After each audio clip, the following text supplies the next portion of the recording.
안녕하세요. 정혜래 가업승계 소장 정선입니다. 지난 시간에 이어서 우리 개인 사업자와 법인 사업자의 장단점, 나는 어떻게 시작을 해야 될지, 또 내가 개인 사업자라면, 법인 사업자라면 어느 부분을 적극적으로 활용해야 되는지 그 이야기 나눠보도록 하겠습니다. 자, 오늘 정혜래 가업승계 연구소 수석 연구원인 우리 이향숙 연구원님 모셨습니다. 네, 안녕하세요.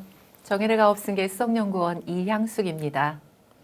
네, 우리 이향숙 수석 연구원님은 지금 대표님들과 함께 한 시간이 14년이 넘으셨죠? 네. 14년째. 네, 대략 어느 정도 대표님들의 세금 줄이는 걸 도와주셨는지 궁금하거든요. 네, 대략 14년 동안 뭐 조금의 오차는 있겠지만요. 예, 500억에서 550억, 올해까지 하게 되면은 한 550억 정도 절세를 해드린 것 같습니다. 네, 많이 도움 드리셨네요. 네, 네. 네. 네, 저희 정혜래 가업승계 연구원들은요, 7년 이상 경력을 갖고 계시고 최소 300억 이상의 절세를 좀 도와드린 연구원들로 구성이 되어 있으십니다. 네, 참고해 주시고요. 자, 지난 시간에 개인 사업자와 법인 사업자의 어떤 세율이라든지 뭐 운영, 또 설립, 장단점 이런 거 비교해 주셨는데 또 많이 궁금해 하시는 게 비용 처리에 대한 거를 좀 궁금해 하세요. 개인 사업자랑 법인 사업자랑 비용이 조금 처리하는 게 약간은 다를 것 같은데 좀 구체적으로 어떤 부분에 차이가 있을까요? 네. 비용 처리에 관련된 부분을 실은 이제 개인 사업자나 법인 사업자 모든 영업적으로 쓴 부분들에 대해서는 비용 처리를 다 받습니다. 어쨌든 사장님 주머니에서 돈이 나간 거잖아요. 비용 처리를 받기는 하는데요. 일반적으로 이제 개인 사업을 지속적으로 더 좋다라고 생각하시는 사장님들은요, 내가 내 통장에서 맘대로 비용을 쓰고 뭐 어떤 목적으로 썼든 간에 비용 처리를 받는 데는 개인 사업자가 더 용이한 건 사실입니다. 왜냐하면 개인적으로 쓸 때 뭐 인건비 또는 뭐 가족들이 쓰는 일상생활에서 쓰는 뭐 마트 장보기라고 표현하죠. 뭐 이런 부분들도 실은 개인 사업자 좀 매출이 좀 작거나 이익이 높지 않은 사업자 같은 경우는요, 크게 문제 삼지는 않는다는 거죠. 그래서 그거를 굉장히 편리하시다. 입출금이 자유로운 부분들, 내가 하는 거를 세심하게 이렇게 현미경으로 들여다보지 않기 때문에 더 좋다라고 말씀하시는 거예요. 그런데 상대적으로 만약에 법인인 경우에는요, 이거를 개인 사업자 오래 하시던 그 행태로 똑같이 막 입출금에 대한 부분을 뭐 마구잡이로 한다거나 또는 뭐 매출을 일정 부분 신고에 대한 뭐 좀 누락이 있다거나 뭐 비용에 관련된 것들도 100%다 인정받지 못하는 경우들이 왕왕 발생합니다.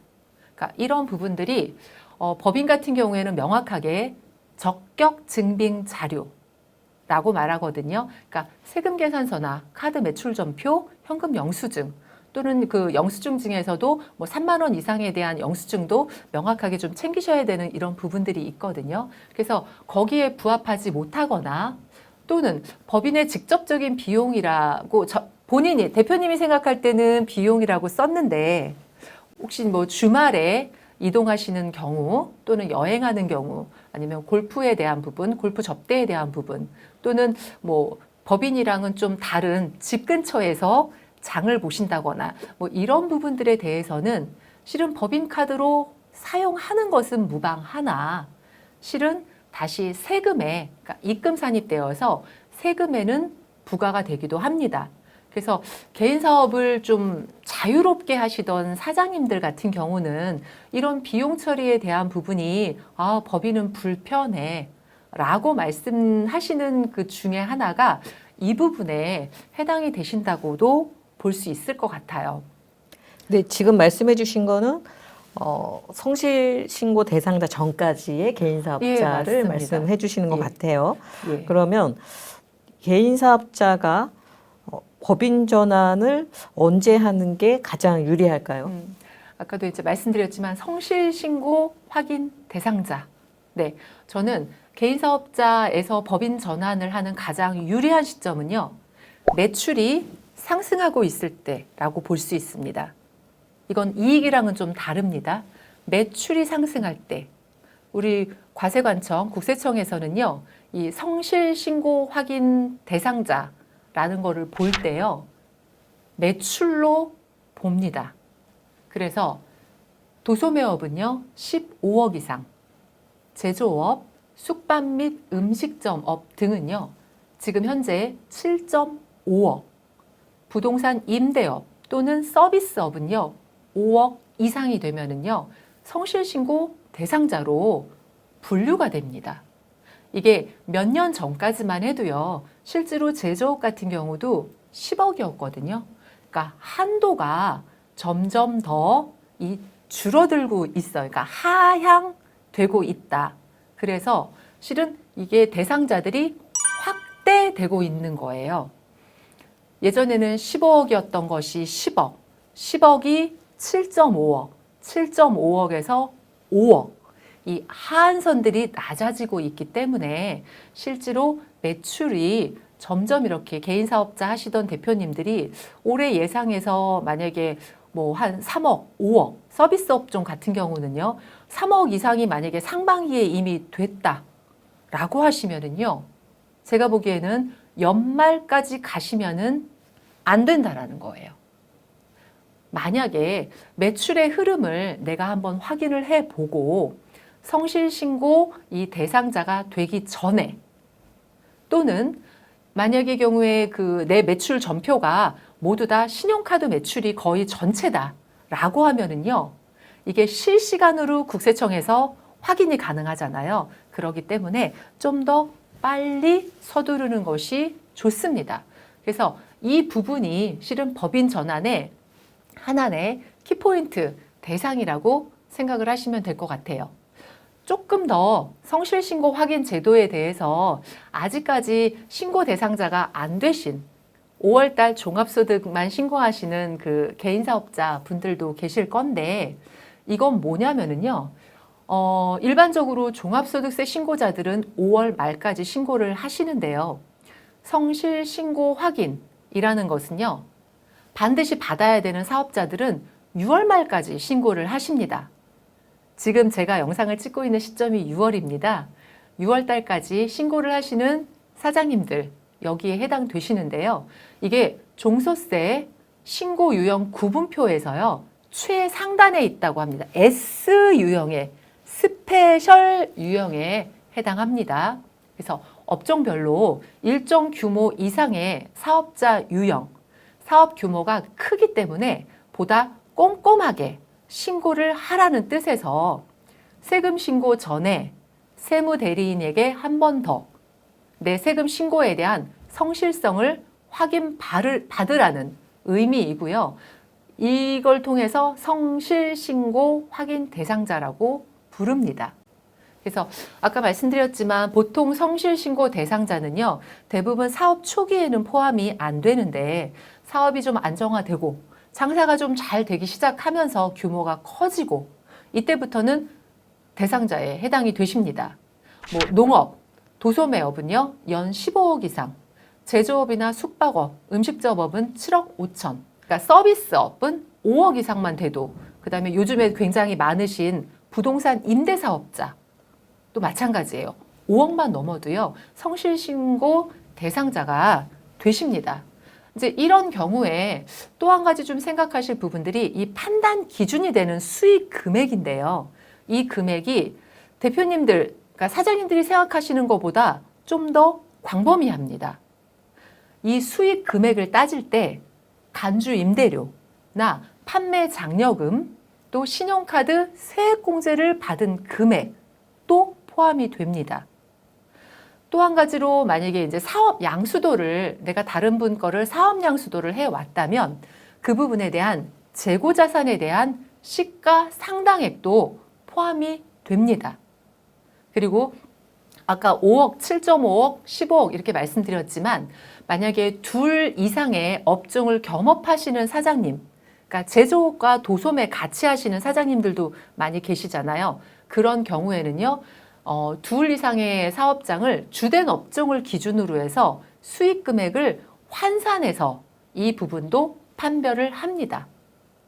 만약의 경우에 내가 성실신고 대상자가 됐는데도 불구하고 성실신고 확인을 받지 않았다면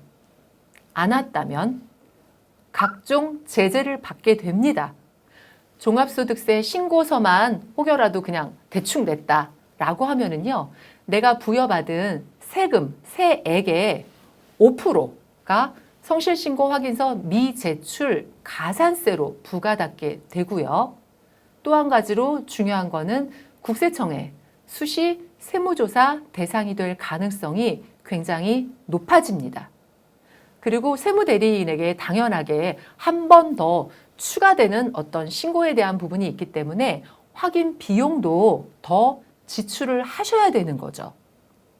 그래서 개인 사업자 편하게 하려고 했는데 자금도 내가 그냥 뭐 신경 쓰지 않고 왔다 갔다 하는 자금들, 우리 뭐 가족 간의 계좌 이체라든지 여러 가지 것들을 굉장히 편리하게 하려고 했는데 이 편리성과 유용성, 자금에 대한 활용성, 이 부분에 대한 장점이 다 사라져 버리는 거예요.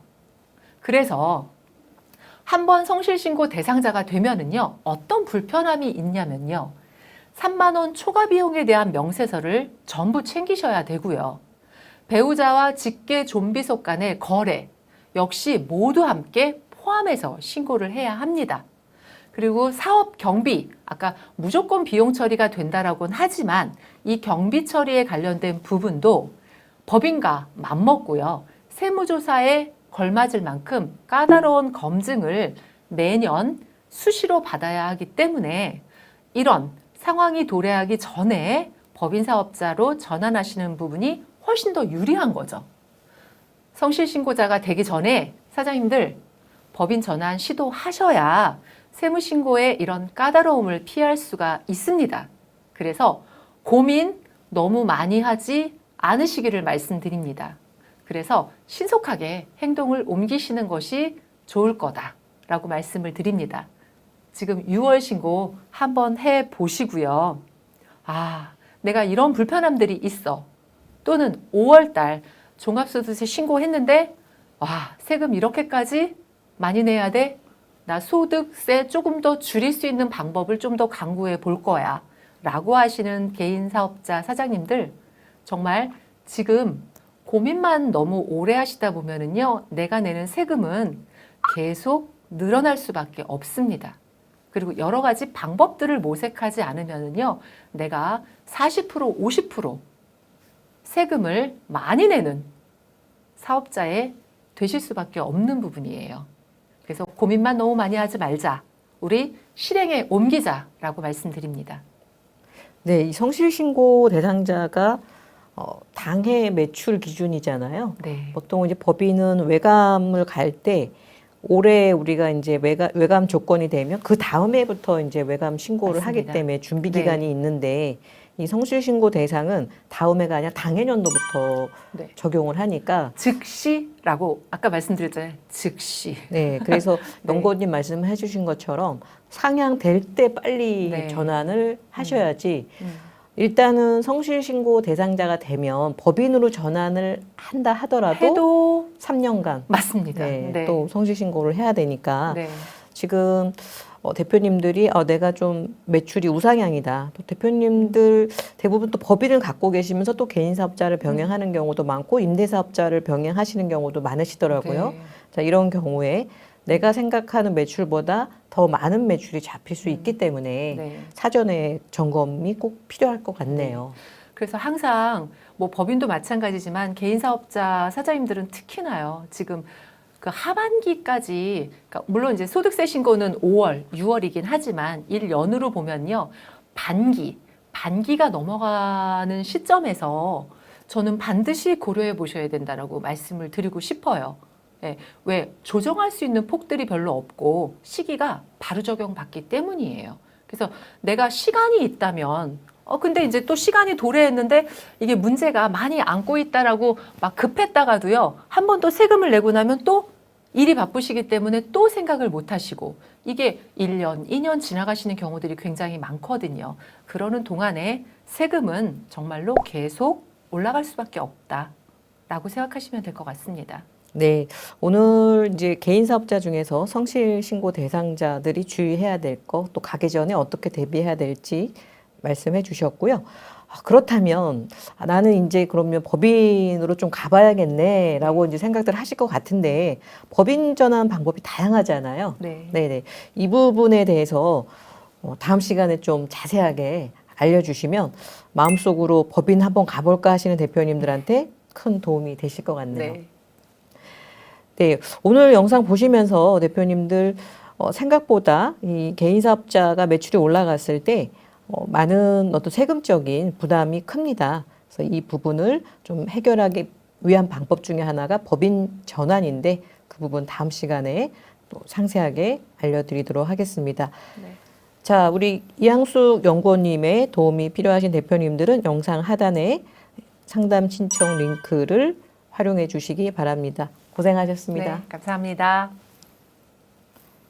세금 때문에 고민하는 대표님께 절세 공약집을 무료로 드립니다. 아래 버튼을 눌러주세요. 법인의 잉여금이 쌓일 때 가장 먼저 해야 할 일은 무엇일까요? 그것은 쌓여있는 잉여금을 안전하게 가져올 수 있는 절세 플랜입니다.